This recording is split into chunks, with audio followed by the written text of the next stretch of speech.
Gravel crunched under my tires as I turned down that long driveway, the sound almost violent in the stillness of dusk. 5 hours of driving from Seattle to rural Oregon, and every muscle in my body had calcified into the shape of the steering wheel. My knuckles were white.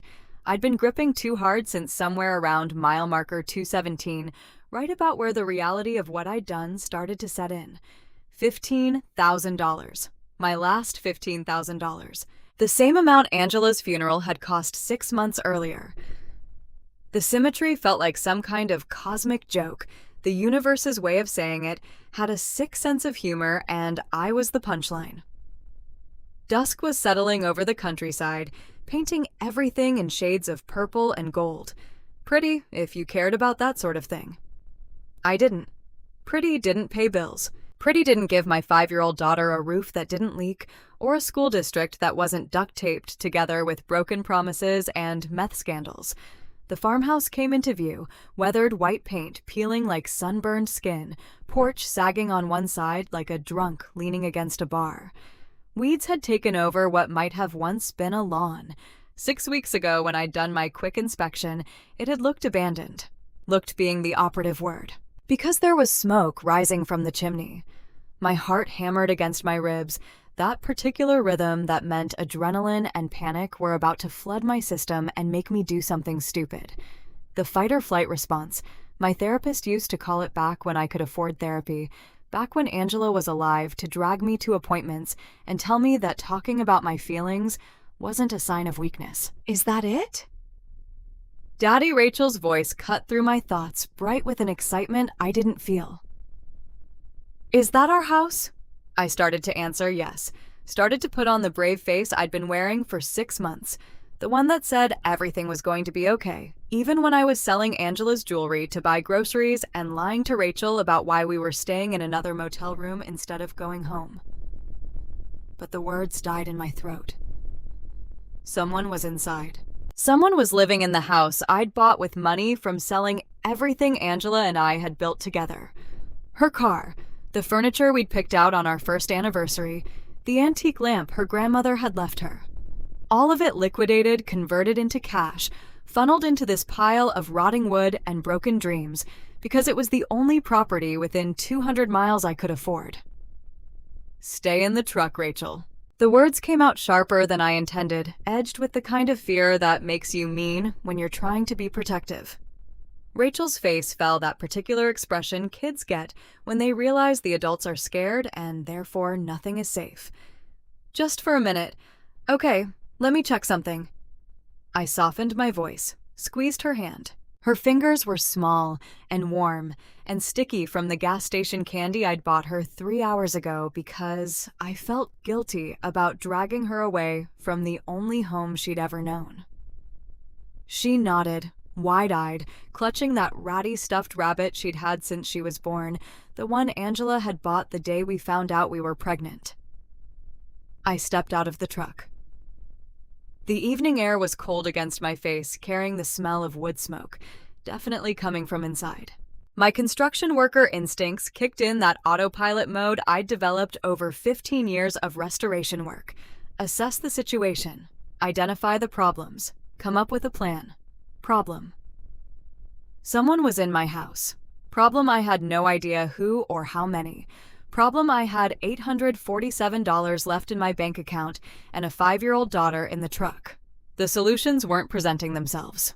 I approached the front door slowly. It was slightly ajar, which made sense if you considered that the lock had been broken when I bought the place. One more thing on the endless list of repairs I couldn't afford but couldn't avoid.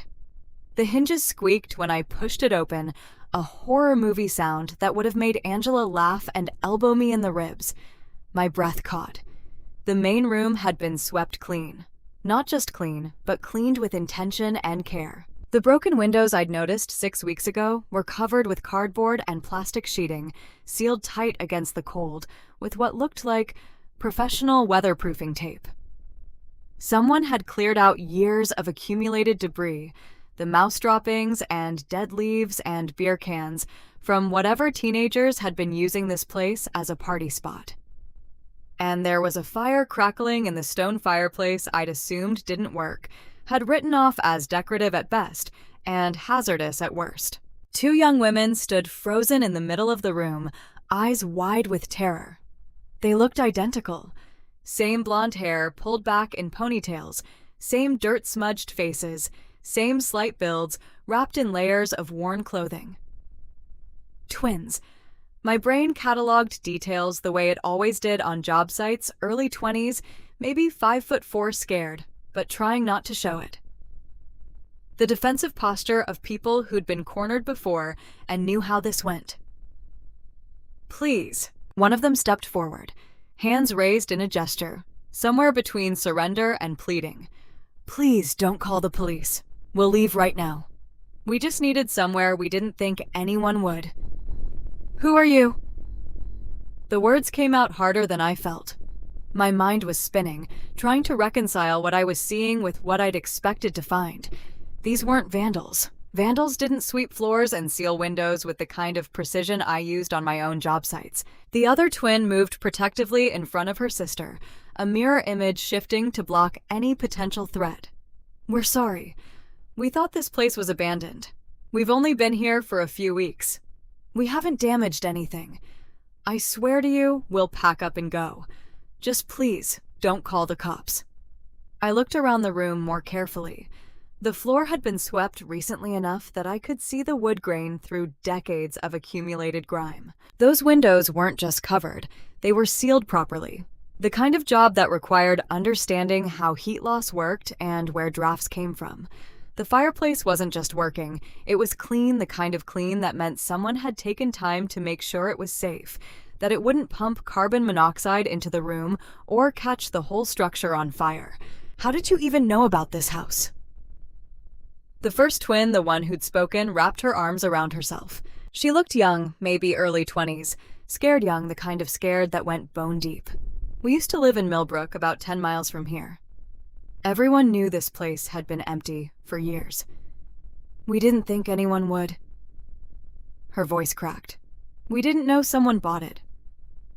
Before I could respond, before I could figure out what the hell I was supposed to do with this information, I heard small footsteps behind me. Rachel stood in the doorway, clutching her rabbit, her brown curls wild around her face from the static of the truck's heater. She looked at the two women with open curiosity, rather than fear, the way only children can look at strangers and see potential friends instead of threats. Rachel, I told you to stay in the truck. I moved toward her instinctively, that parental override that happens when your kid doesn't listen, and you need to get them to safety, even though you're not entirely sure where safety is anymore. I know, but it's really cold, and I saw the smoke, and I thought maybe we could have a fire too. She tilted her head, studying the twins with the kind of unfiltered assessment that made my chest tight. Are these ladies going to live with us? The question hung in the air, like the smoke from their fire, impossible to answer because I didn't know the answer myself. 8 months ago, I would have already had my phone out, 911 dialed, ready to hand this problem off to someone with a badge and the authority to make decisions. But 8 months ago, I had a wife and a business and a house and all the things that made you feel like you had the luxury of being by the book. No, sweetheart. One of the twins started to say, but Rachel had already walked further into the room, her small hand reaching out to touch the fire's warmth. It's nice in here. Way better than the truck. She looked up at me, those eyes that were Angela's eyes, that particular shade of brown that could see through every lie I'd ever tried to tell. Can they show us how they made the firework? You said the fireplace was broken. Something shifted inside my chest, a tectonic plate movement of the heart. I looked at my daughter, this little girl who'd lost her mother 8 months ago, who'd slept in motel rooms with stained carpets and watched our entire life get sold piece by piece at an estate sale run by vultures in business casual. She was standing there with such simple, uncomplicated kindness, asking strangers to teach us something instead of seeing them as a problem to be solved. Then, I looked at the two young women, really looked at them. They were terrified, not just of me, but of something deeper.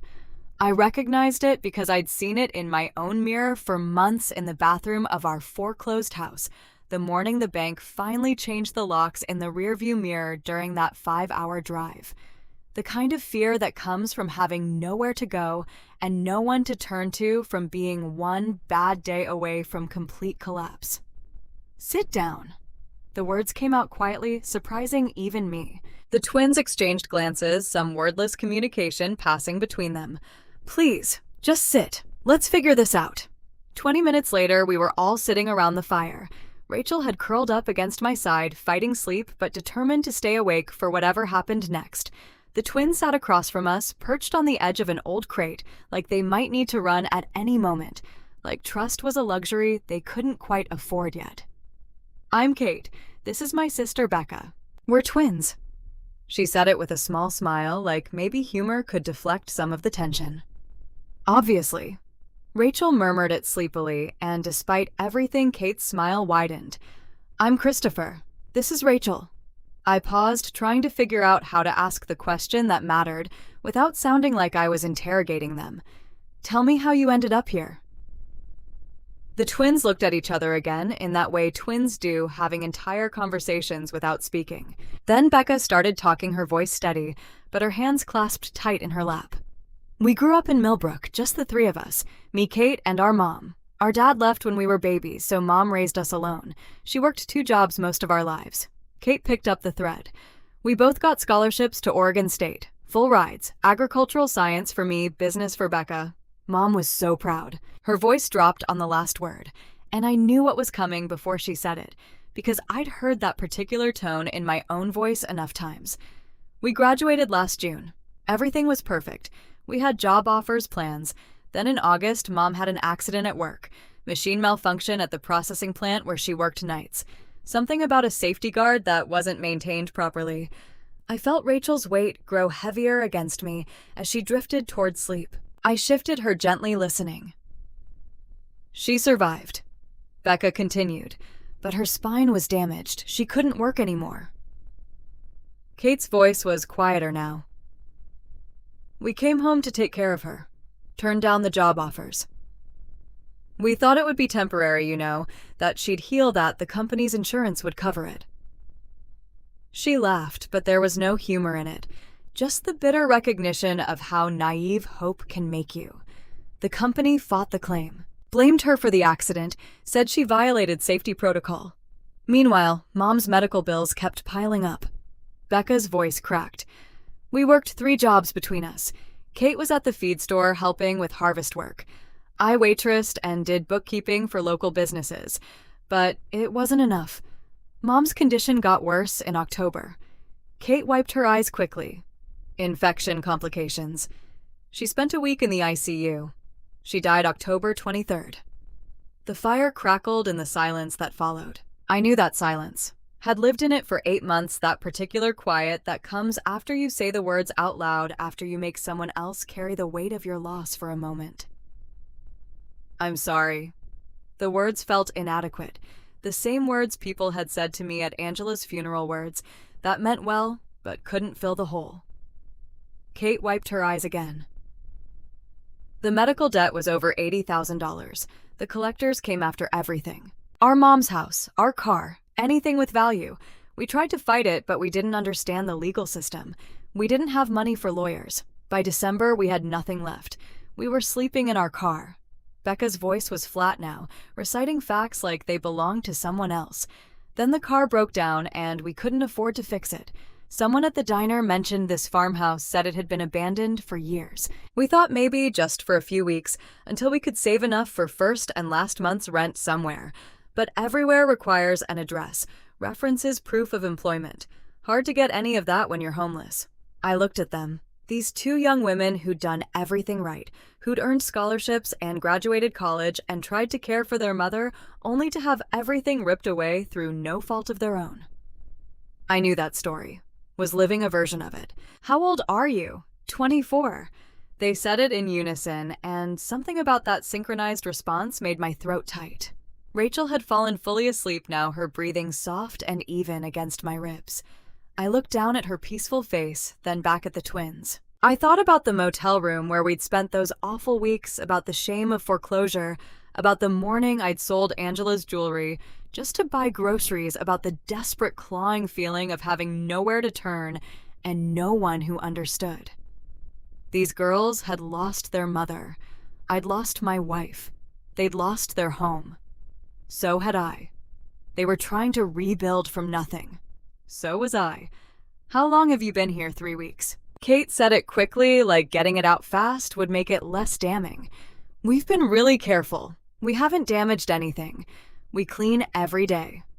We only use the fireplace at night when nobody would see the smoke. She paused. Or we thought nobody would see it anyway. The cardboard on the windows. That your work? Becca nodded. We found some plastic sheeting in the barn. It keeps the wind out, and you cleaned the fireplace, made it safe to use. Becca's eyes met mine. I checked the flue, cleared out all the debris, made sure it wasn't going to catch fire or smoke us out. I'm good at figuring things out. Helped build sets for our high school theater program, did some farm repair work during college. Something was taking shape in my mind.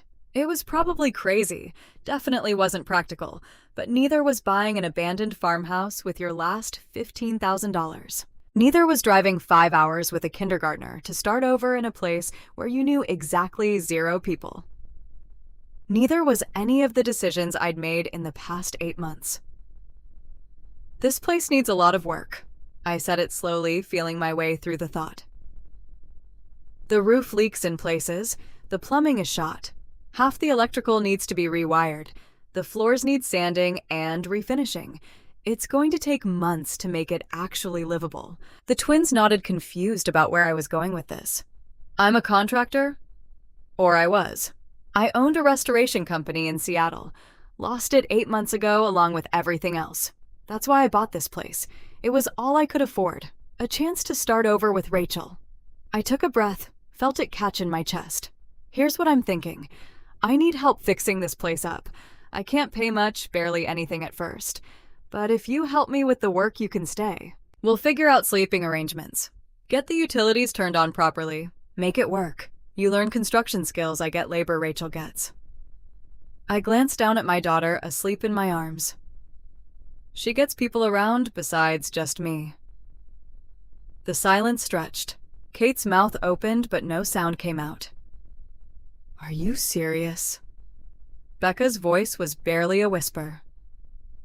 I'm serious. But there are rules. We're honest with each other always. We all pull our weight.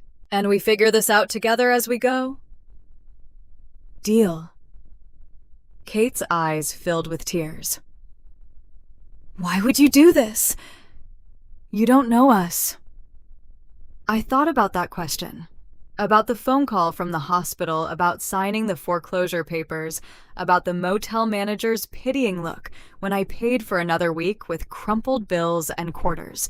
Because 6 months ago, I would have done anything for someone to give me a chance. So I'm giving you one. Becca stood up abruptly and turned away, her shoulders shaking.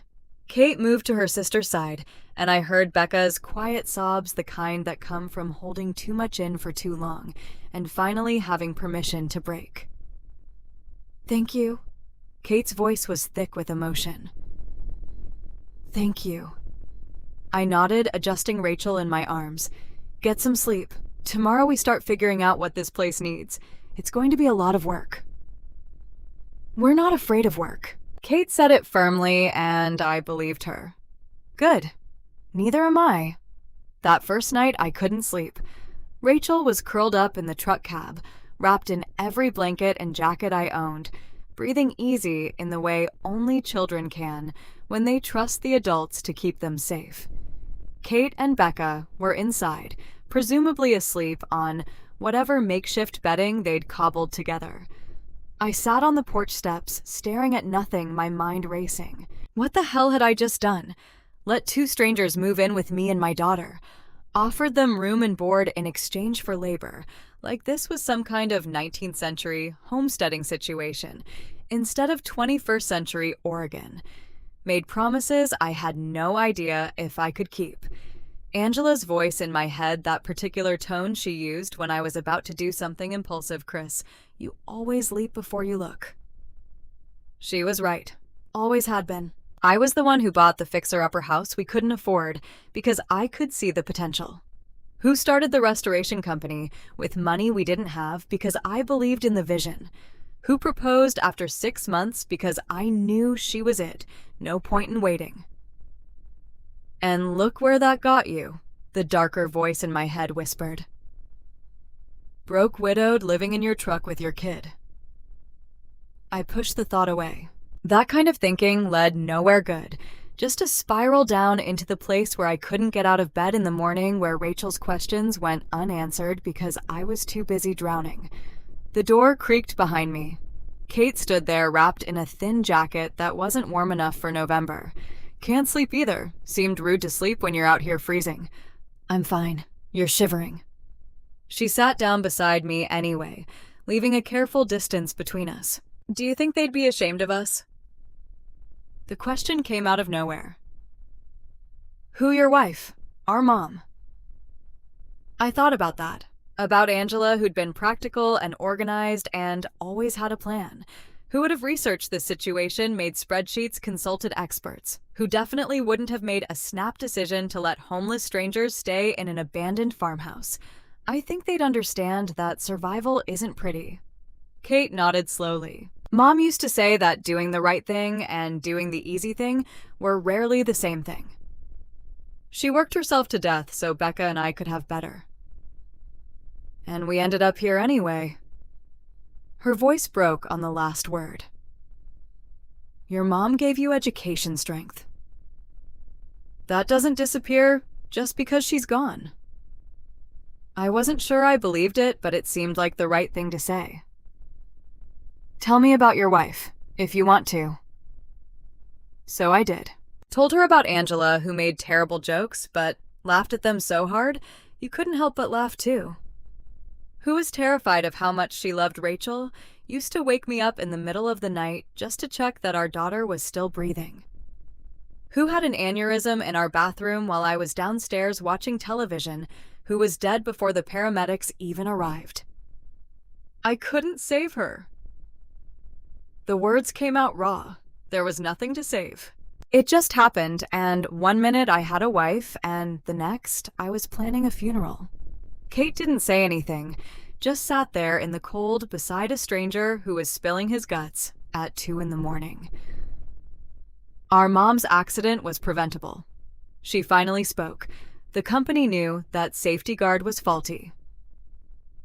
Chose not to fix it because it would cost money. Mom paid the price. Different circumstances, same outcome. 2 people gone who should still be here. We sat in silence for a while. The Oregon countryside at night was quieter than Seattle. No traffic sounds or city noise, just wind and the occasional animal rustling in the overgrown yard. I'm letting you stay. I said it carefully, but I need you to understand something. Rachel comes first. Always. If this doesn't work, if it feels wrong or unsafe, you're gone. No discussion. Kate met my eyes. I'd expect nothing less. We're strangers to you. But we're not dangerous, Chris. Just desperate. There's a difference. I hoped she was right. Bet my daughter's safety on it. The first week was chaos in slow motion. Getting the electricity restored required calling in favors from my old contacts in Seattle. People who remembered when I was someone worth knowing. The ones who didn't hang up when they saw my number. Becca followed me everywhere while I worked, asking questions, handing me tools, learning with the kind of intensity I recognized from my early days in construction. Why are you using that gauge wire instead of the thinner one? Because this circuit's going to carry more load. You always want to over-engineer when it comes to electrical. Safety first. She filed the information away, then handed me the next tool before I asked for it. The girl was a natural, had instincts I'd seen in the best contractors I'd ever worked with. Ask why before how. Check twice, cut once. Measure 3 times if you're not sure. Kate focused on the practical side. Made lists of materials we needed, calculated costs, found deals at salvage yards and hardware stores that I didn't know existed. By the third day, she had a job at Miller's Cafe in town, waitressing 4 days a week. Becca picked up shifts at Brennan's Hardware, which gave us an employee discount on supplies. Every dollar went toward the house. We were building something, though I wasn't quite sure what yet. Rachel appointed herself project supervisor. She'd sit on an overturned bucket, swinging her legs, offering commentary. "Daddy, that board looks crooked. It's supposed to be like that, sweetheart. It's for drainage." "Oh, okay, but it still looks crooked." The twins were patient with her endless questions, her need for attention, her little girl chaos. Kate would braid Rachel's wild curls in the mornings, while I made coffee on the camp stove. Becca taught her the names of tools and let her help with safe tasks like sorting screws by size. One evening, about 2 weeks in, I came downstairs after securing some loose roofing to find Kate making dinner while Rachel sat at the counter chattering. And then Becca let me use the real hammer, the small one, not the toy one, and I hammered 3 whole nails. Rachel's eyes were bright with pride. 3 whole nails. That's impressive. "You'll be a builder like your dad in no time." Kate said it seriously, not patronizing. That's what Becca said. Rachel beamed then. More quietly, Kate, "Do you think Mommy would be proud of me?" I froze in the doorway. We hadn't talked much about Angela. Every time I tried, the words got stuck somewhere between my brain and my mouth, lodged in grief. But Kate didn't hesitate. She set down her wooden spoon and turned to face Rachel fully. "I think your mommy would be so proud of you. You've been so brave through all the hard changes, and you're learning so much. I bet she'd love to see you hammering nails and helping build your new home." Rachel nodded slowly. "I miss her." "I know, sweetheart. I miss my mom, too." "She died too, right?" "She did. In October." Rachel considered this. "Does it get easier?" Kate's eyes glistened, but her voice stayed steady. "It gets different. You don't miss them less, but it hurts a little less over time. And you find ways to keep them with you. Memories, things they taught you, ways they loved you. Those things stay." My throat tightened. I'd been so focused on survival, on keeping Rachel fed and sheltered and physically safe, that I hadn't known how to help her grieve. But Kate understood in a way I couldn't, because she was living it too. Later that night, after Rachel was asleep in the small bedroom we'd made livable first, I found Kate on the porch. "Thank you for what you said to Rachel earlier." She looked surprised. "You heard that I did." I paused, trying to find the right words. I've been failing her with that stuff, not knowing what to say, how to help her process it. You haven't been failing her. You've been keeping her alive and safe and loved through an impossible situation. That's not failing, but she misses her mom, and I don't know how to be both parents. You don't have to be both parents. You just have to be her dad, and you're doing that perfectly. I sat down on the porch steps. The night was cold and clear, stars scattered across the sky like spilled salt. "Tell me about your mom, if you want to." So Kate did. She told me about Brenda Miller, who'd raised twins alone and made them feel like they had everything even when they had nothing, who'd worked herself to exhaustion so her daughters could go to college, who'd been so proud when they graduated that she cried through the entire ceremony. She was tough, but also soft. She'd work a 12-hour shift and still come home and make us elaborate birthday cakes from scratch. She taught us that working hard didn't mean you couldn't be kind. She sounds incredible. She was. Kate's voice was quiet. I keep thinking she'd be horrified that we ended up homeless. Like we let her down. You didn't let her down. You tried to save her. You gave up your futures to take care of her.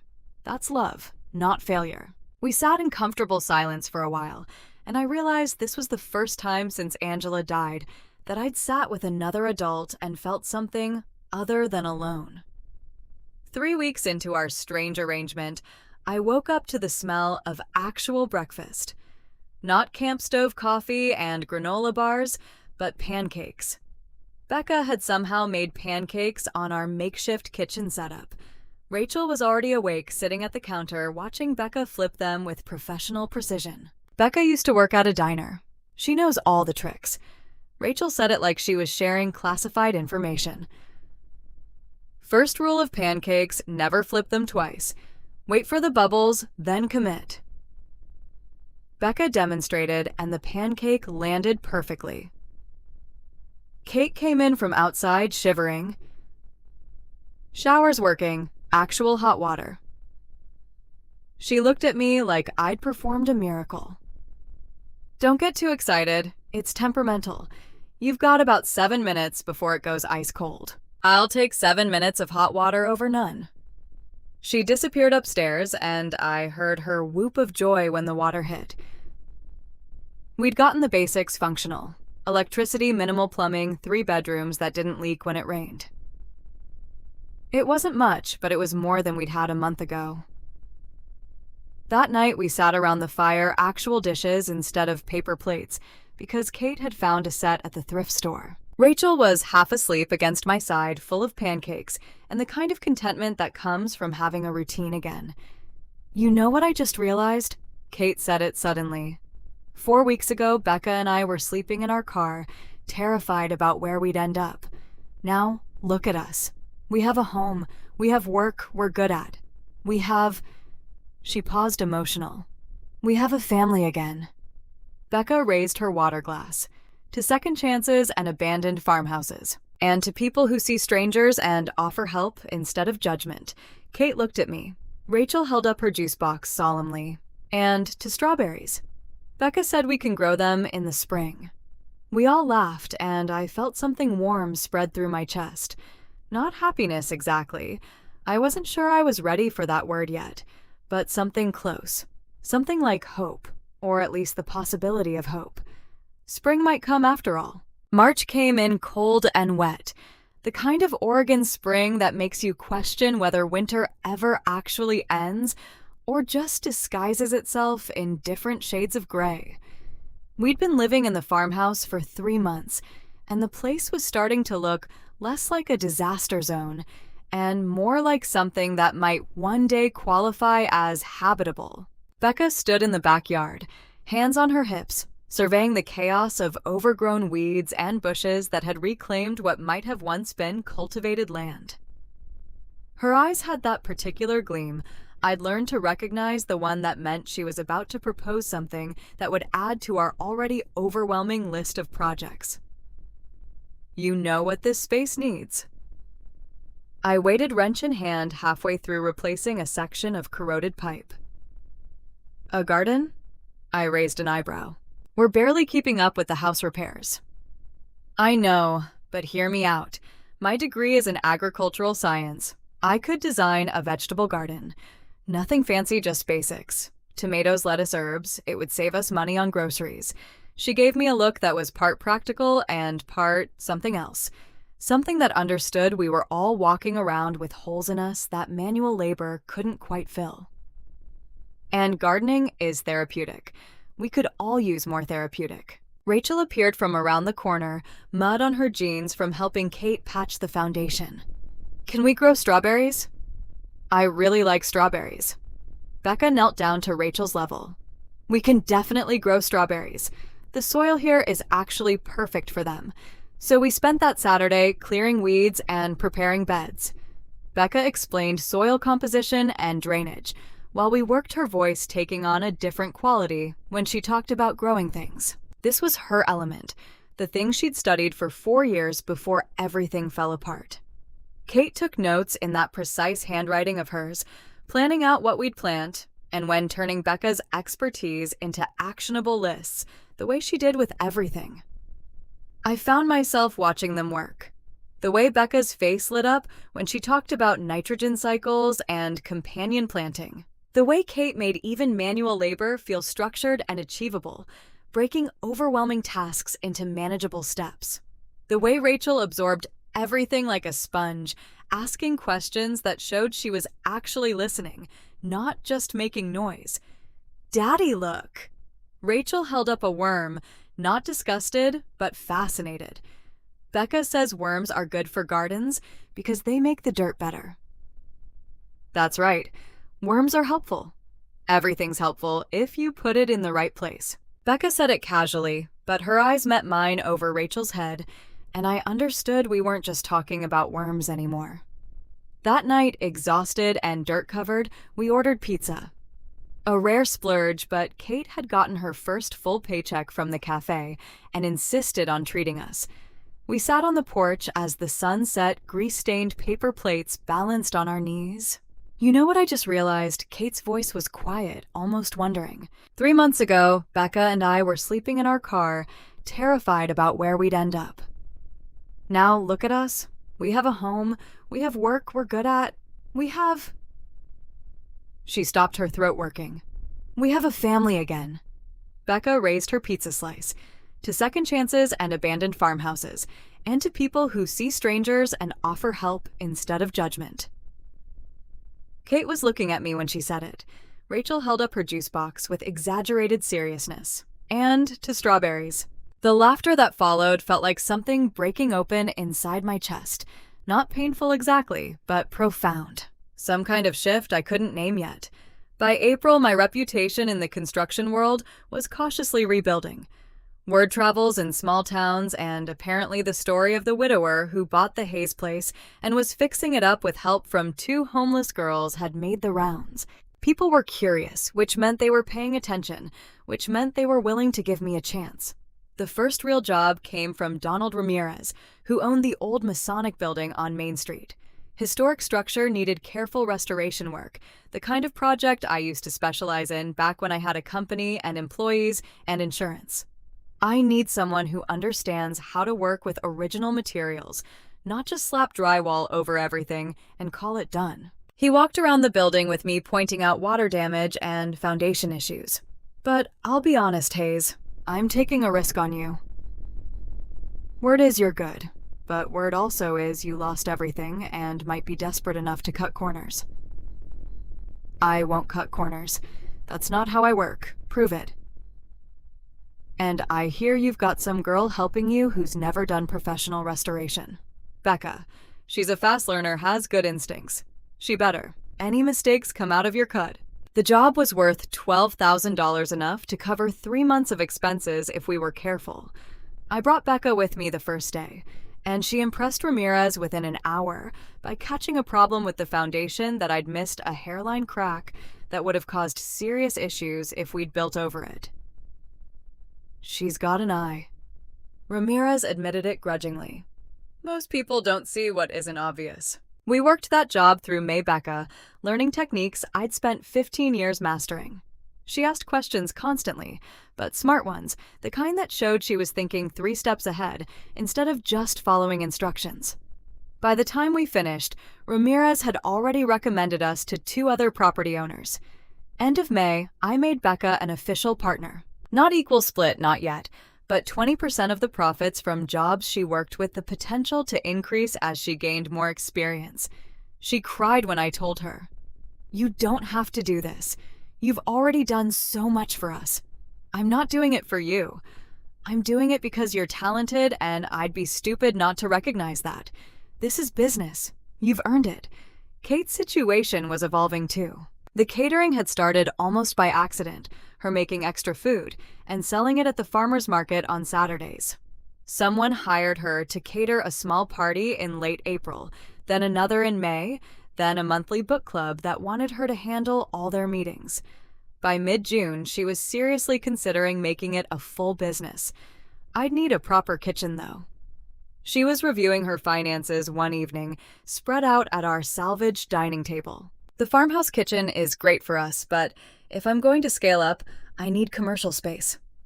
There's that empty storefront next to Miller's Cafe, Becca pointed out. I saw a for-lease sign last week. They started planning together, Kate making spreadsheets, while Becca sketched out kitchen layouts. Watching them work reminded me of the early days with Angela, when we'd planned the restoration company at our kitchen table, dreaming bigger than our bank account could support, but believing it was possible anyway. The difference was I didn't feel guilty about the comparison anymore. Angela was part of my story, but she wasn't the whole story. There was room for both past and present memory and new experience. Rachel's birthday came in August. We threw her a party in the backyard, now transformed by Becca's garden into something that actually looked intentional. Tomato plants heavy with fruit herbs spilling over their borders, strawberries that Rachel checked obsessively every morning. Kids from her kindergarten class came, and their parents stayed charmed by our unconventional household and the obvious love that held it together. I watched them watching us, trying to figure out the dynamics, and realized I didn't care what they thought anymore. We worked. That was enough. I stood at the edge of the yard, beer in hand, watching Rachel lead a game of tag. Her laughter was bright and unself-conscious, nothing held back. She's thriving. Kate appeared at my elbow, her own drink sweating in the afternoon heat. She is. Because of you and Becca, the way you both just stepped into her life and loved her without hesitation. It wasn't hard to love her. She's incredible. She is. I agreed then before I could stop myself. So are you. Kate turned to look at me, surprised and something warmer in her eyes.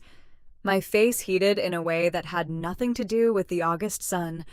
I just mean, you're good with her. And you've been good for both of us. I don't know how to thank you properly. You already did. You gave us a home when we had nothing.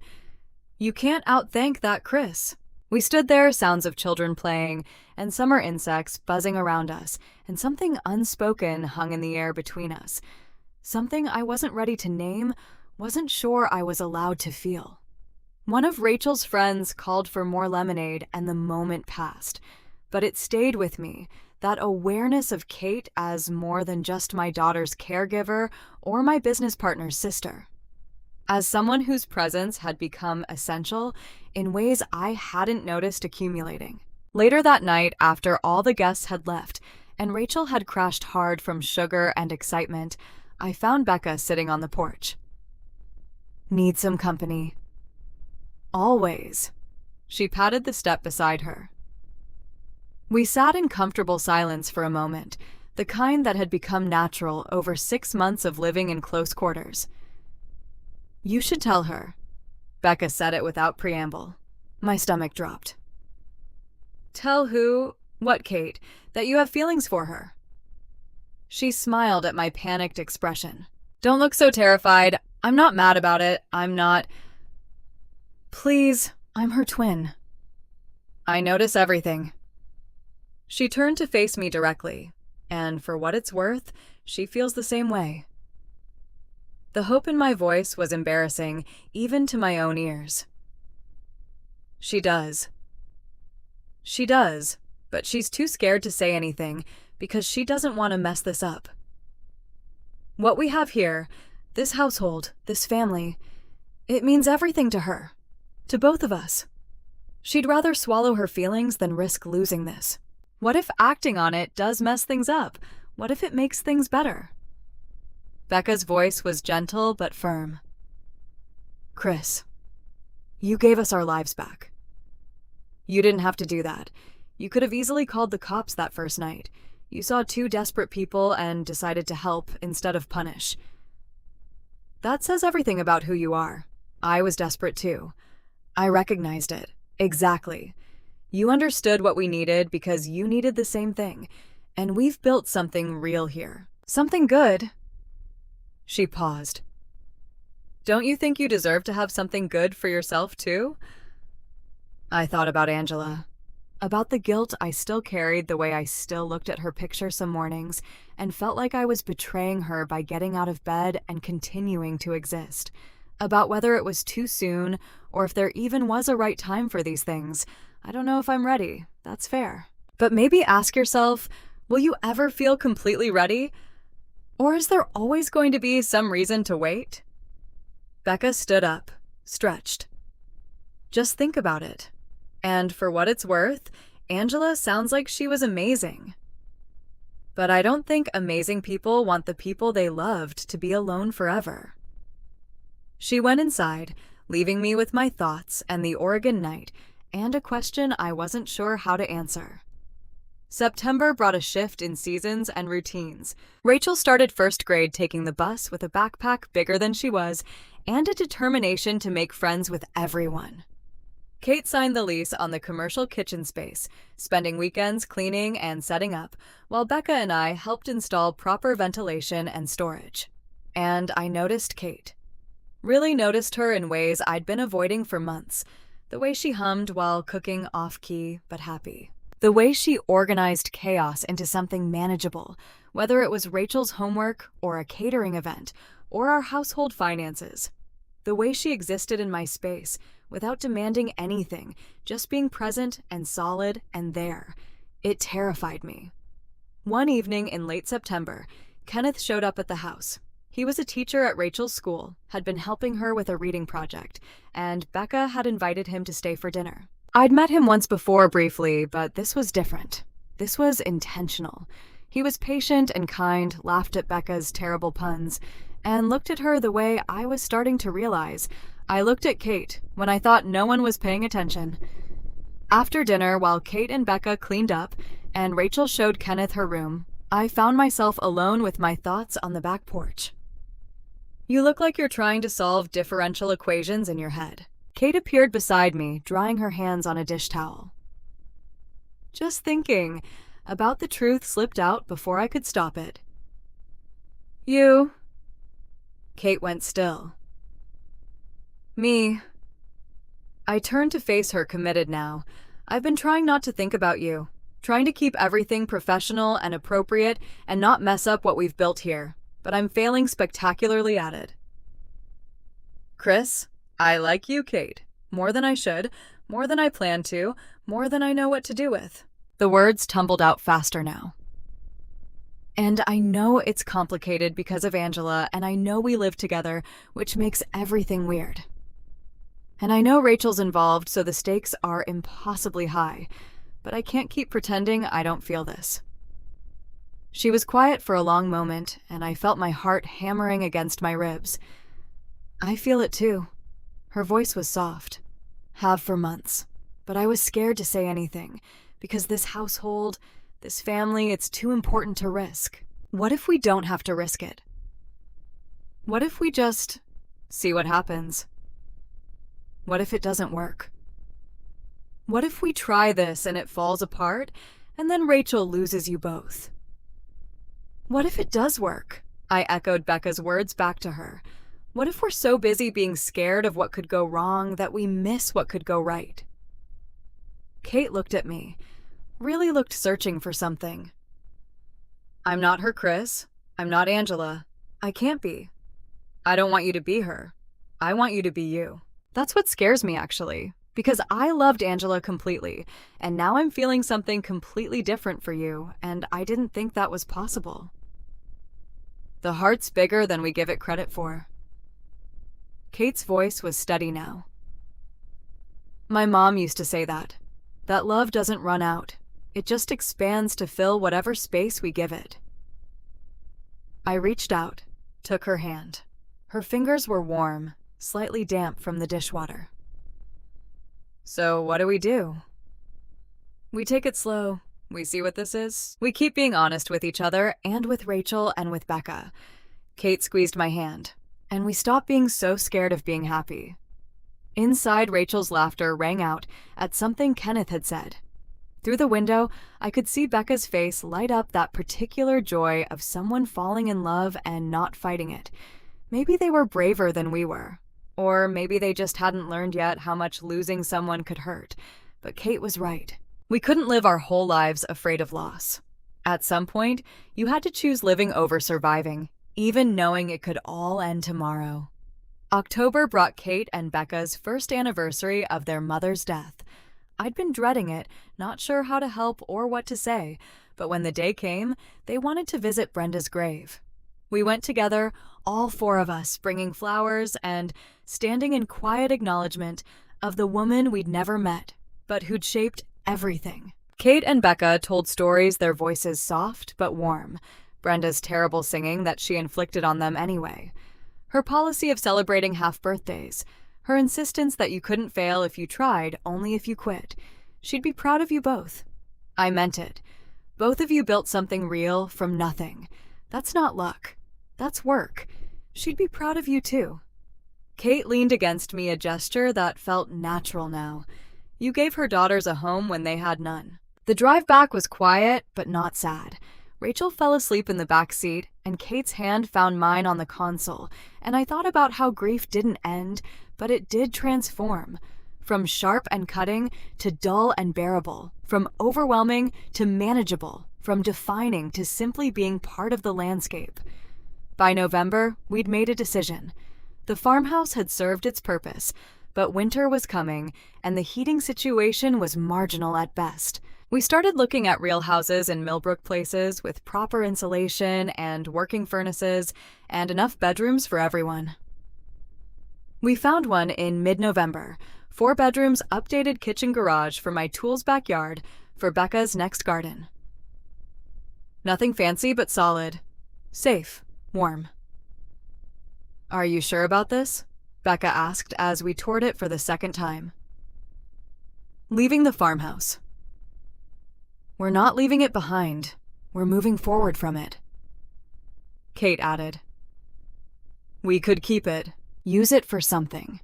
I'd been thinking the same thing. That farmhouse had saved us. Maybe it could save someone else. We moved into the new house the week before Thanksgiving. The place was warmer, more practical, but it carried the same sense of family we'd built in the farmhouse. We hung pictures, arranged furniture, made it ours. Rachel started first grade and flourished. She'd tell everyone about my dad and my Kate and my Becca with such confidence that no one questioned the arrangement. Her teacher told me once that Rachel was one of the happiest kids in class, and I'd felt something loosen in my chest that had been tight since Angela died. Kenneth became a regular presence. He'd show up for dinner twice a week, help Rachel with homework, make Becca laugh in ways that reminded me she was 24, not 40. He was good for her, steady and kind, without being boring. One night in early December, Kate and I were alone in the living room of the new house. Becca was out with Kenneth Rachel, asleep upstairs, and the quiet felt significant somehow. "Chris." Kate turned to face me on the couch. "I need to say something." My heart started racing. "I love you." She said it simply, no drama or build-up. "I love you, and I love Rachel, and I love this life we've built. And I know it's complicated, and I know we're still figuring things out, but I needed you to know." The words hit me like a physical thing, knocking something loose in my chest that had been locked tight since Angela died. "I love you too." My voice came out rough. "I love you, and it terrifies me because the last person I loved died and left me alone, and I don't know if I can survive that again." Kate took my hands. "You can't live your whole life afraid of loss. Any of us could die tomorrow. That's not a reason not to love. It's a reason to love harder while we can." She was right. I knew she was right. "I'm not Angela." Kate's voice was gentle but firm. "I will never be Angela. If you want me, you have to want me. Not a replacement, not second best. Me. I don't want you to be her. I want you to be you. That's what scares me, because I loved Angela with everything I had, and now I'm feeling something just as big for you, and I didn't think hearts worked that way. Maybe they work better than we think." Kate smiled through tears. "Maybe they're designed to keep expanding, keep making room, keep choosing love even when it's terrifying. Then I choose you." I pulled her close. "I choose us. I choose this. Whatever this becomes."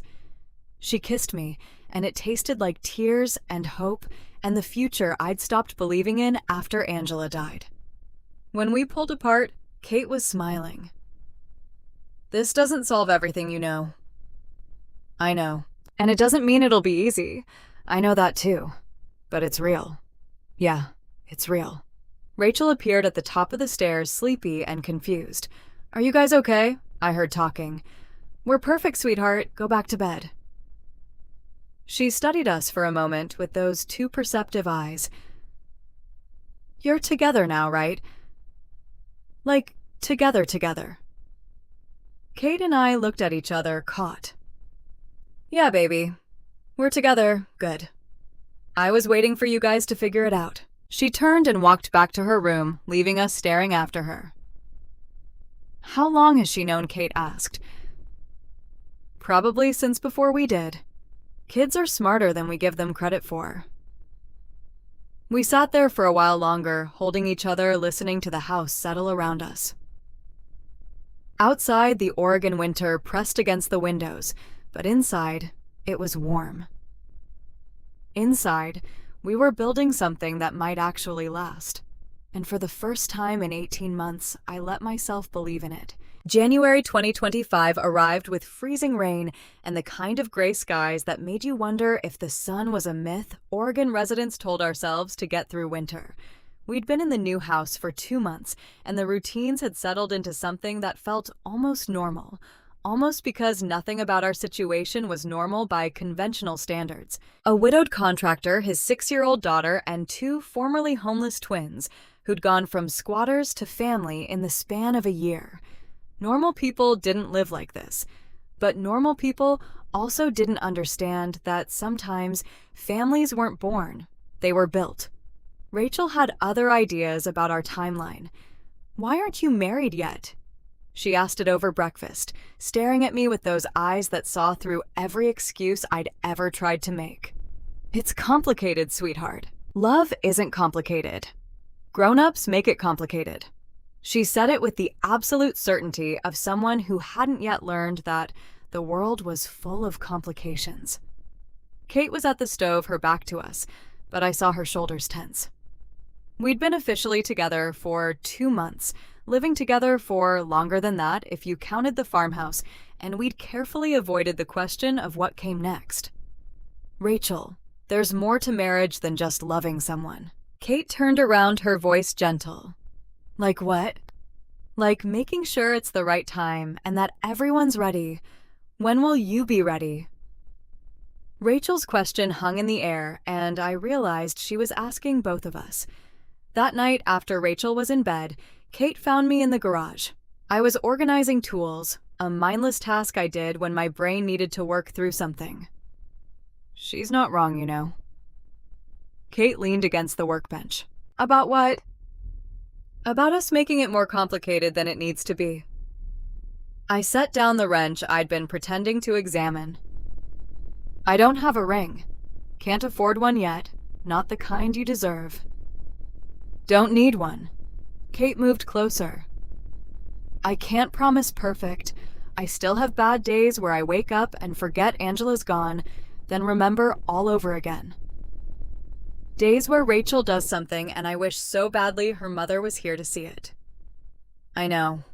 So do I. Different person, same kind of days." "Rachel comes first. Always. That's non-negotiable. I wouldn't want it any other way. I'll talk about Angela. Have her pictures up. Need you to be okay with that, with sharing space with a memory."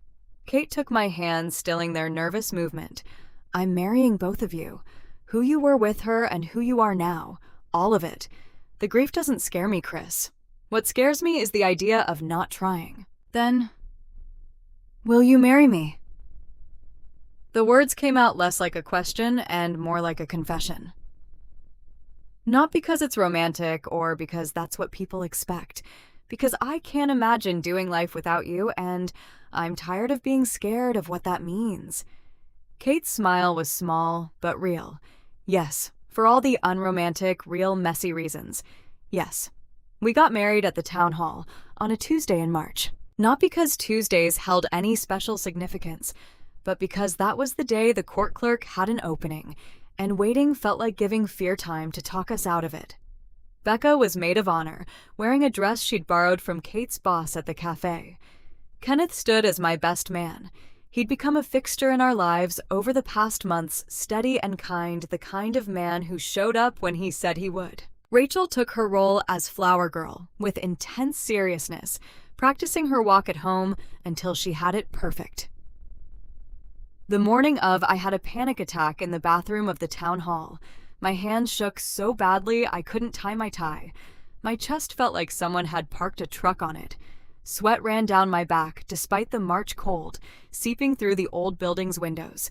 Kenneth found me there, tie hanging loose around my neck. "You okay, man?" He didn't try to fix it, just leaned against the sink beside me. "No, I'm terrified." Of marrying Kate. Of promising forever again. Last time I did that, forever lasted 7 years and ended with a funeral. Kenneth was quiet for a moment. My dad died when I was 12. Heart attack, no warning. My mom didn't date for 8 years because she felt guilty, like loving someone else meant she hadn't loved him enough. He met my eyes. Then she met my stepdad, and you know what she told me? She said the heart doesn't replace, it expands. You don't stop loving the person you lost. You just make room for someone new alongside them. What if it doesn't work? What if it does? He straightened my tie with efficient movements. Kate's out there waiting for you. Not waiting for you to be perfect or healed or certain, just waiting for you to show up. So show up. The ceremony was brief. The judge read the standard vows, asked if we'd prepared our own words. Kate went first. I promise to be patient when you're not. To be myself, even when it's easier to be who you might need me to be, to never compete with a memory, because memories aren't competition. I promise to love all of you, even the parts that hurt, especially the parts that hurt, because pain means you loved deeply, and that's not something to fix. My turn. My voice cracked on the first word. I promise to try. To show up even when I'm scared. To be honest when I'm struggling instead of pretending I'm fine. To love you even when grief makes me forget how to love anything. To remember that you chose this, chose us, chose the mess, and to honor that choice every day. When the judge asked for objections, I thought Angela. I hope this is okay. I hope wherever you are, you understand I'm not erasing you. I'm just learning to live again. You may kiss. Kate tasted like tears and chapstick, and the coffee we'd both nervously drunk too much of that morning. Rachel cheered a sound of pure joy that echoed in the small courtroom. The reception was at the community center, maybe 40 people total. Neighbors, clients, Rachel's teacher, the staff from Miller's Cafe, Kenneth's teacher friends. A potluck because we couldn't afford catering, and Kate insisted she wasn't cooking for her own wedding. Becca stood to give a toast, Kenneth's hand clasped in hers. A year and a half ago, my sister and I had nothing. No home, no family, no hope. Then Chris found us, or we found him, or maybe we just stumbled into each other when we all needed it most. She paused, emotional. What I know is that family isn't always blood. Sometimes it's the people who see you at your worst and decide you're worth the effort anyway. To families we build when the ones we're born into aren't enough. To second chances. I stood to respond, my own glass shaking slightly.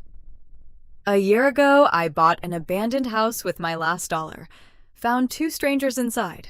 Today I'm marrying one of them, and the other's my business partner. Laughter rippled through the room. Life doesn't follow the plan. Love doesn't wait for permission, but if you're lucky, if you're really lucky, it finds you anyway. I got lucky twice. Once with Angela, who taught me what love looked like, and again with Kate, who taught me that it's possible to build something new without destroying what came before. The applause was warm, and I sat down before the tears could start. Spring brought growth. Becca's garden at the new house exploded with early vegetables. Kate's catering business hit a tipping point where she had to hire 2 part-time assistants. Hayes and Miller Restoration expanded, taking on projects in neighboring towns. Money stopped being a source of constant anxiety. We could pay bills, save for emergencies, buy Rachel new clothes instead of thrift store finds. In May, Kenneth proposed to Becca at Silver Falls State Park. She said yes before he even finished the question, laughing through tears, and they started planning a summer wedding. We made a decision about the farmhouse. Rather than selling it, we'd maintain it as temporary shelter for people in situations like ours had been. Kate coordinated with social services. Word spread quietly through the networks of people who needed it. The first family who used it was a single mother named Michelle, with 2 kids. Her husband had died in a construction accident, and she was drowning in debt while the lawsuit dragged on. She stayed 2 months, worked at the cafe with Kate, eventually moved into an apartment in town. The second was an older veteran named Thomas, who'd lost everything to medical bills. He stayed 3 weeks, helped with repairs, left with enough money saved for rent. Each person who stayed added to the farmhouse's story. It was still saving people, just differently than it had saved us. Rachel turned 7 in August. The party was bigger this year, more friends from school, more confidence in her social world. One of her friends asked why she had 2 moms, and Rachel explained patiently Kate's my stepmom, but she's also just Kate. And Becca's my aunt, but she's also just Becca. And they were both my family before the official stuff. The kid accepted this with a shrug, and they went back to playing. Becca's wedding was in July, a small ceremony in our backyard. She wore Kate's wedding dress altered to fit. Kenneth wore his father's suit. Rachel was flower girl again, taking her responsibilities seriously. Standing beside Kenneth as they exchanged vows, I felt the weight of what we'd built. Not just the businesses or the houses or the financial stability, but this network of people who'd chosen each other when biology hadn't given them what they needed. They bought a house 3 blocks from ours, close enough to walk over for dinner, but far enough to have their own space. October marked 2 years since Brenda Miller's death. We visited her grave, all of us bringing flowers and standing in quiet acknowledgement. She'd be proud of you both. I told Kate and Becca. Built something real from nothing. She'd be proud of you too. Kate leaned against me. You gave her daughters a home. November brought news. Becca and Kenneth were expecting due in June. The announcement came at Sunday dinner. Becca glowing, Kenneth nervous and excited, everyone crying and laughing at once. Rachel was thrilled at the prospect of a cousin. Can I teach the baby about gardens? You'll be the best teacher, Becca promised. December arrived cold and clear. On the 20th, exactly 2 years since I'd bought the farmhouse, with my last $15,000, we drove out to see it. The grass had grown wild again, but the structure stood solid. We'd maintained it enough to keep it safe, weathered, but honest. A family was staying there now temporarily. A father and 2 teenagers who'd lost their home to foreclosure. Kate had met with them earlier in the week, made sure they had what they needed. We didn't go inside, just stood in the driveway, looking at the smoke rising from the chimney. Daddy. Rachel's voice was thoughtful. That's where we became a family, right? I looked at Kate, at Becca, at the life we'd built from desperation and hope. Yeah, sweetheart. That's exactly where we became a family. But we're not there anymore. No. We moved forward. Rachel considered this, but it's still helping people. Like it helped us. Exactly like that. In the car on the way home, Rachel fell asleep in the back seat. Kate's hand found mine on the console. You ever think about how different things could have been all the time? If I'd called the cops that night, if I'd told you to leave. But you didn't. But I didn't. I squeezed her hand. Best decision I never planned to make. Back at the house after Rachel was in bed, I sat down and wrote something I'd been avoiding for 2 years. A letter to Angela. Not on paper, just in my head, but it felt important to say the words. Angela, if you're somewhere you can hear this, I need you to know something. I didn't replace you. I survived you, and those are different things. I still love you. Always will. Our 7 years together shaped who I am. Rachel has your eyes and your stubbornness and your capacity for joy. I see you in her every day. But I also love Kate. Love this life we've built from the wreckage. Some days I wake up and the guilt hits me, this feeling that loving her means I didn't love you enough. My therapist says that's not how it works, that the heart expands instead of erasing. Some days I believe it. Rachel needs more than grief. She needs laughter and security and people who show up.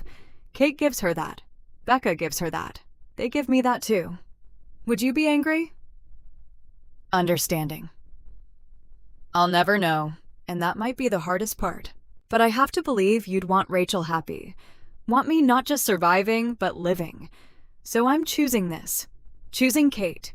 Choosing the family we've built. Choosing to believe that loving again doesn't mean I didn't love you enough.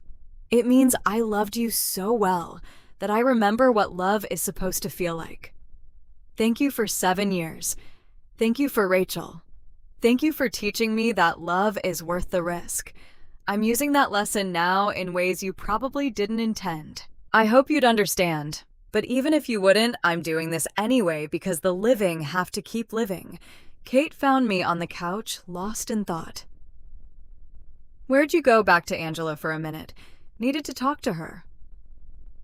What did you tell her? That I'm okay. That we're okay. That I hope she's okay with that. Kate sat beside me, her hand finding mine. I think she would be. Anyone who loved you would want you to keep living. I pulled her close, breathing in the scent of her shampoo and the flower that always seemed to cling to her. You know what scares me most? What? How happy I am, how normal this feels, like I'm waiting for the other shoe to drop, for something to go wrong and take it all away again. Kate was quiet for a moment. I used to feel that way too. After Mom died, I was scared to hope for anything, because hoping hurt worse than giving up. What changed? She tilted her head back to look at me. You, Rachel. This family. I realized that being scared of loss was its own kind of loss. I was already losing the present by being terrified of the future. So what do? We choose to be here, right now, not worried about what might happen, just grateful for what is happening. She was right. As usual, the house was quiet around us, Rachel asleep upstairs, Becca and Kenneth probably doing the same in their house down the street. Outside, the Oregon winter pressed against the windows, but inside it was warm.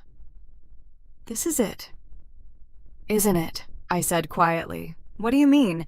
This is what I was supposed to find. Not just a house, not just shelter, but this, you, them, all of it. Kate smiled. You found us. We found you. Maybe both things are true. Maybe they are. I thought about the farmhouse, about the smoke rising from the chimney that November night 2 years ago. About the choice I'd made to walk through that door instead of calling the police. About every small decision since then that had led to this moment. The farmhouse was just walls and wood. We were the ones who made it matter. We were the ones who turned survival into something worth surviving for. Rachel stirred upstairs, calling out in her sleep. Kate started to get up, but I stopped her. I'll go.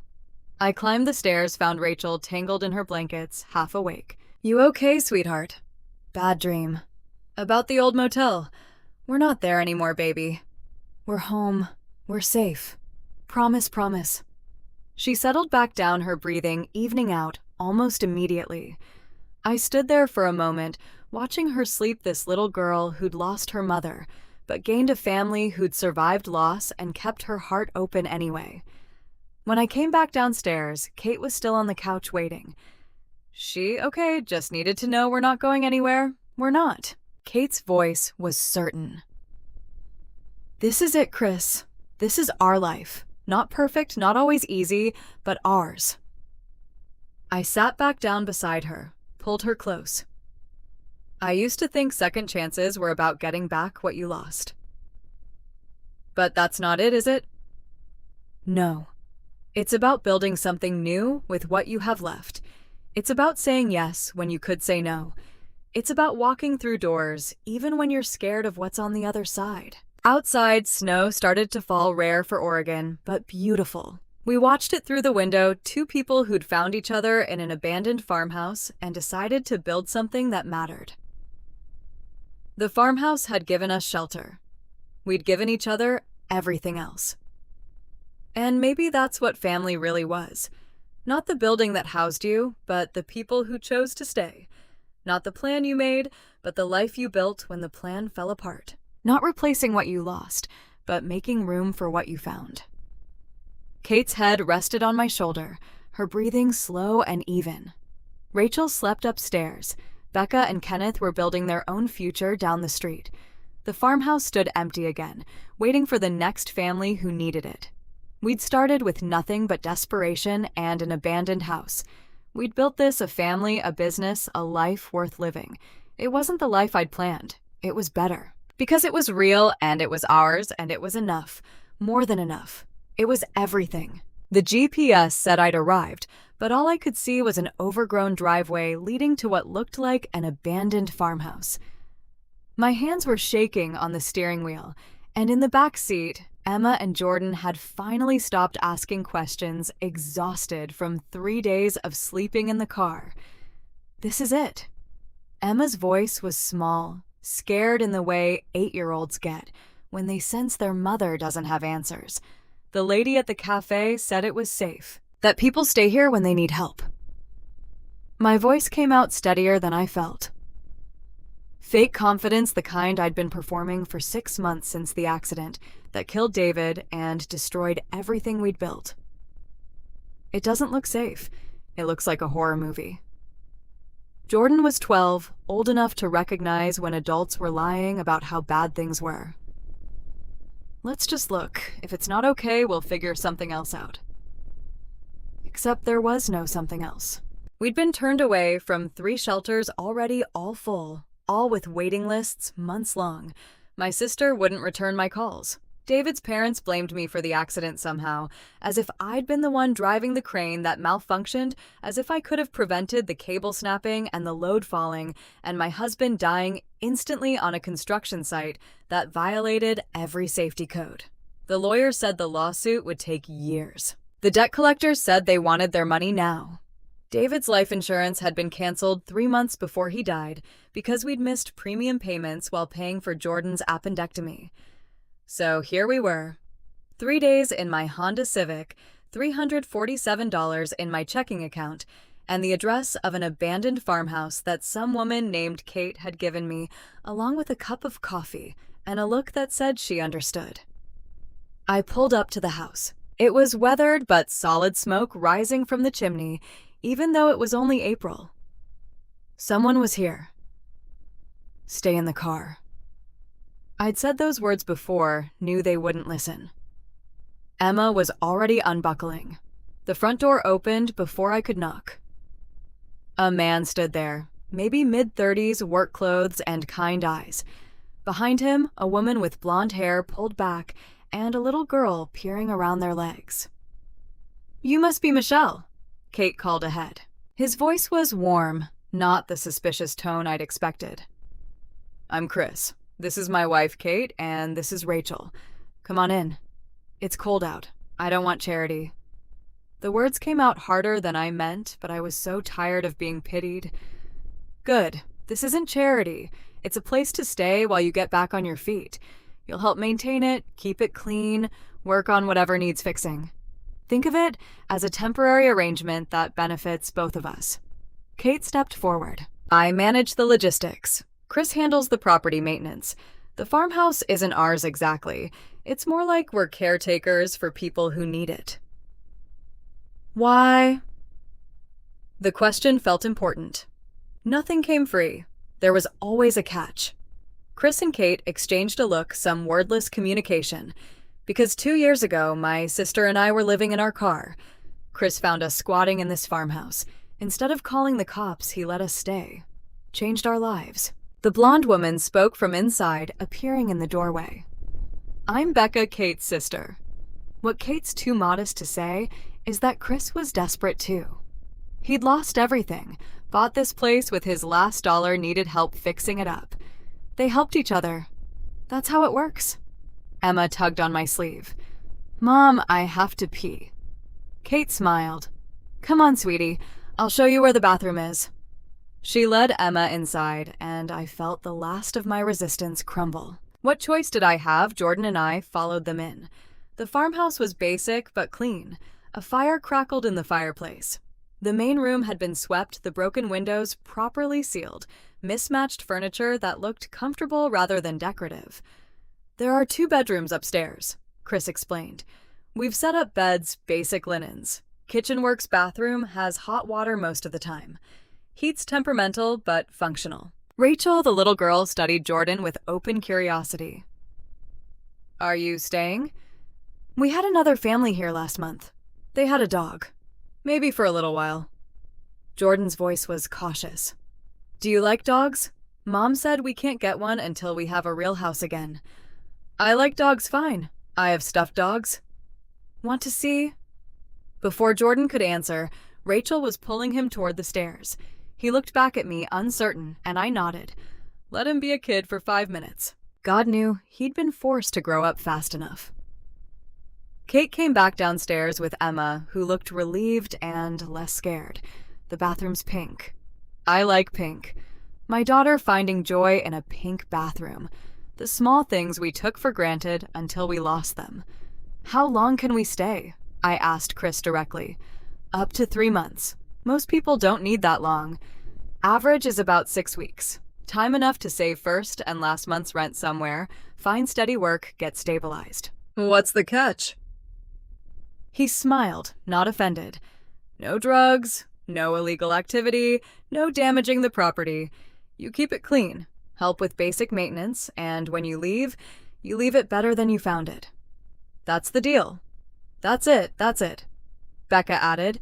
Kate can help with job connections. She runs a catering business, knows people hiring. I work construction with Chris, if you've got any skills in that area. Otherwise, there's the cafe in town, the hardware store Farm's hiring for spring planting. I was a paralegal. Before David died, before the medical bills and the funeral costs and the mortgage foreclosure, before everything fell apart. That's useful. Kate's eyes lit up. There's a law office in Millbrook Small Practice. They might need administrative help. I can make a call. Why are you doing this? The question came out quieter this time. Chris looked at me, really looked, and I saw something in his eyes I recognized. The same thing I saw in my mirror every morning. Loss, grief, the weight of surviving when someone you loved didn't. Because someone gave me a chance when I needed one. Seemed like the right thing to pass it on. That night, after the kids were asleep in actual beds for the first time in 3 days, I sat on the porch steps and let myself cry. Not the quiet tears I'd been hiding from Emma and Jordan, but the ugly, gasping sobs of someone who'd been holding it together too long. The door creaked behind me. Kate appeared with 2 mugs. Tea. Nothing fancy, just chamomile. She sat down beside me, not asking permission, just being present. I'm sorry. I wiped my face. I don't usually fall apart like this. You're entitled to fall apart. Your husband died 6 months ago, and you've been keeping your kids alive and safe while drowning in debt and grief. That's not falling apart. That's surviving. The lawyers say the lawsuit could take 3 years. David's company is fighting it, claiming he violated safety protocols. He didn't. He was the most careful person I knew. My voice broke.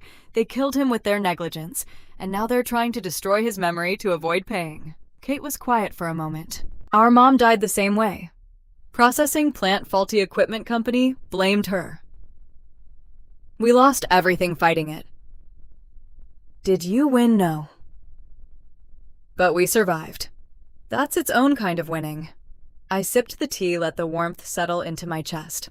Why did Chris really let you stay? 2 random girls squatting in his house. His wife had died 8 months earlier. He was alone with his daughter, trying to rebuild from nothing, just like we were. I think he saw himself in us. Or maybe he just couldn't stand to watch more people suffer when he had the power to help. Kate paused. He told me once that the farmhouse saved him as much as it saved us. Gave him purpose beyond grief, something to build instead of just survive. Does it get easier? The grief. It gets different. You learn to carry it instead of letting it carry you. Some days are harder than others, but yeah, it gets easier. We sat there in comfortable silence, 2 widows who'd never met before but understood each other perfectly. The first week was adjustment. Emma cried every night, missing her room, her school, her friends, her father. Jordan put on a brave face, but I heard him talking to David's photo when he thought I was asleep, telling his dad about his day, like nothing had changed. I called the law office Kate had mentioned. They needed someone immediately, their assistant having just quit. The pay was $18 an hour, not great, but better than nothing. I could start Monday. Chris taught me how to fix the leaky faucet in the upstairs bathroom. how to properly seal windows against drafts, how to identify and repair structural problems before they became catastrophic. Skills. David would have known, should have taught me. Except we'd always assumed we had time.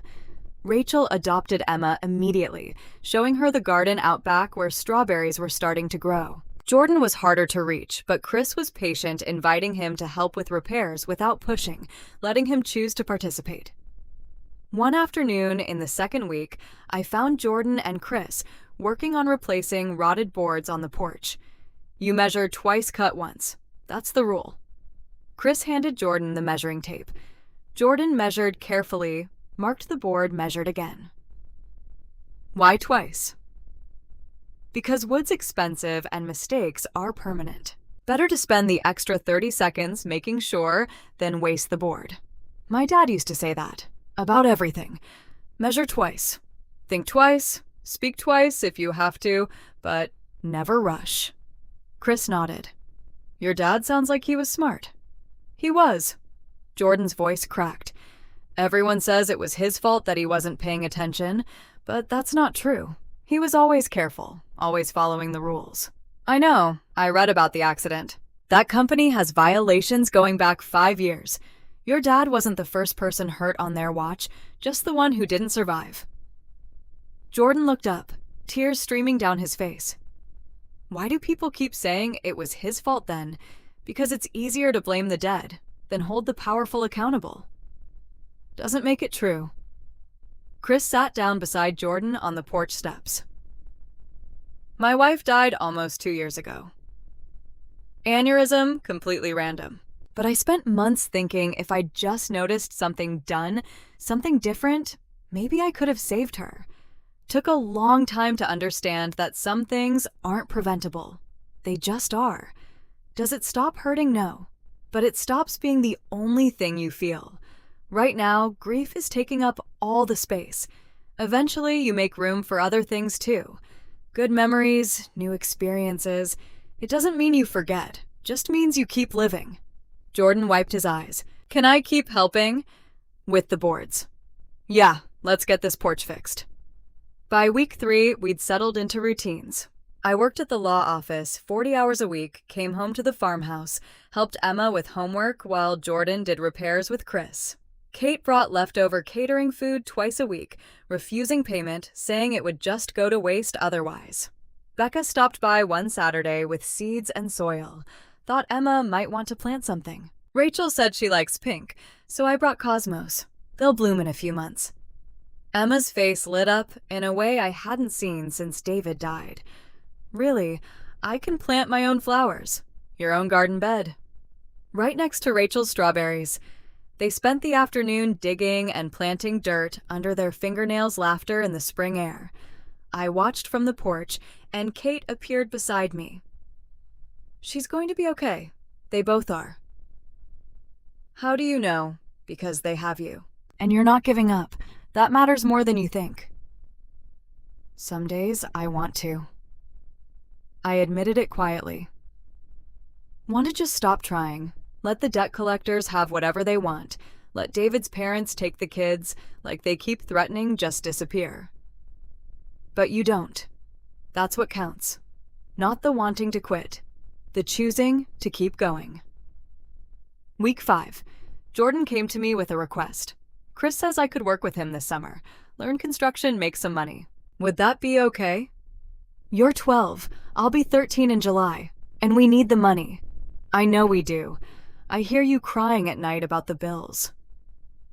My chest tightened. You shouldn't have to worry about that. But I do. Dad's gone. Someone has to help. I pulled him close, this boy trying so hard to be a man. Okay, summer job, but school comes first. Deal. Week 7, the law firm offered me full-time permanent position with benefits. The senior partner called me into his office. You're good at this. Organized, detail-oriented clients like you. We'd like to keep you on if you're interested. I'm living in a farmhouse with my kids. I don't have permanent housing yet. We can work with that. The position starts at $45,000 a year. That enough to find an apartment? I did the math in my head.